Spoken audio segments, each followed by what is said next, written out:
अगर मैं आपसे कहूं कि आने वाले समय में स्मार्टफोन में ऐप्स खोलने की भी ज़रूरत नहीं पड़ेगी, आपको बस बोलना होगा मेरे लिए फ़्लाइट बुक कर दो, कैब बुला दो, रेस्टोरेंट में टेबल रिजर्व कर दो और आपका फ़ोन खुद ये सारे काम कर देगा, तो सुनने में किसी साई-फाई मूवी जैसा लगता है, लेकिन अब ऐसा स्मार्टफोन लॉन्च हो चुका है जिसे दुनिया का पहला एजेंटिक एआई फ़ोन कहा जा रहा है। सवाल यह है कि आखिर एजेंटिक एआई फ़ोन होता क्या है और ये आज के स्मार्टफोन से कितना अलग है, आइए जानते हैं। Hi everyone, you are watching NBT tech on the go. I am your host Mohini Singh. तो चलिए वीडियो शुरू करते हैं।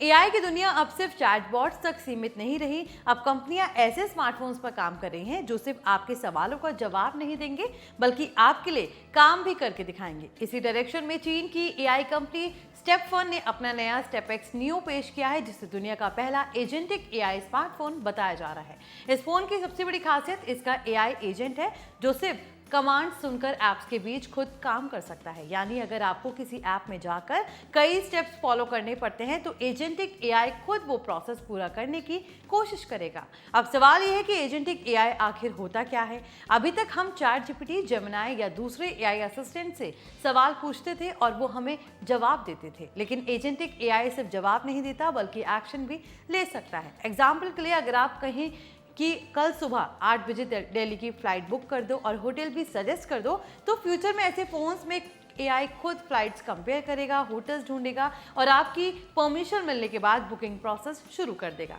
यानी एआई सिर्फ असिस्टेंट नहीं रहेगा बल्कि एक डिजिटल एजेंट की तरह काम भी करेगा।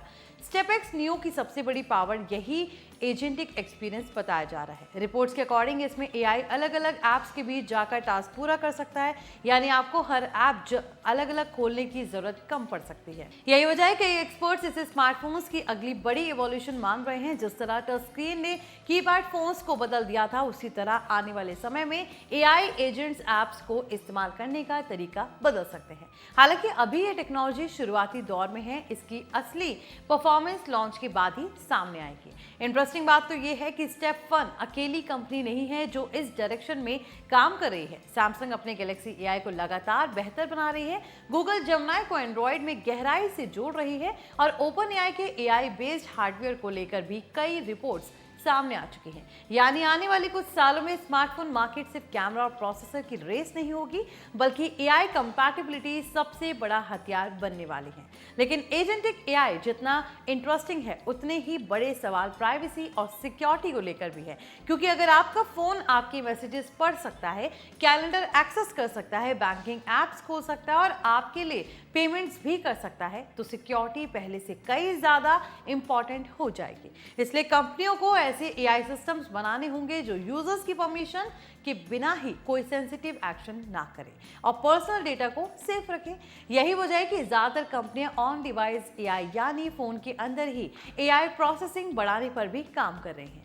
अगर स्टेपएक्स नियो सफल होता है तो आने वाले समय में स्मार्टफोन इस्तेमाल करने का तरीका पूरी तरह बदल सकता है। आज हम ऐप्स खोलते हैं, बटन्स दबाते हैं और अलग अलग स्क्रीन पर जाते हैं, लेकिन फ्यूचर में हो सकता है कि हमें सिर्फ अपनी जरूरत बतानी पड़े और बाकी सारा काम एआई खुद संभाल ले।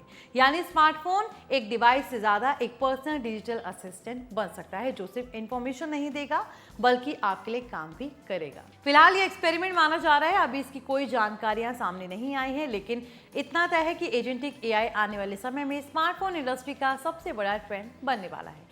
तो आई होप ये वीडियो आपके लिए इन्फॉर्मेटिव रहा हो। अगर वीडियो पसंद आया तो इसे लाइक करें, शेयर करें, साथ ही हमारे channel NBT tech on the go को सब्सक्राइब करें।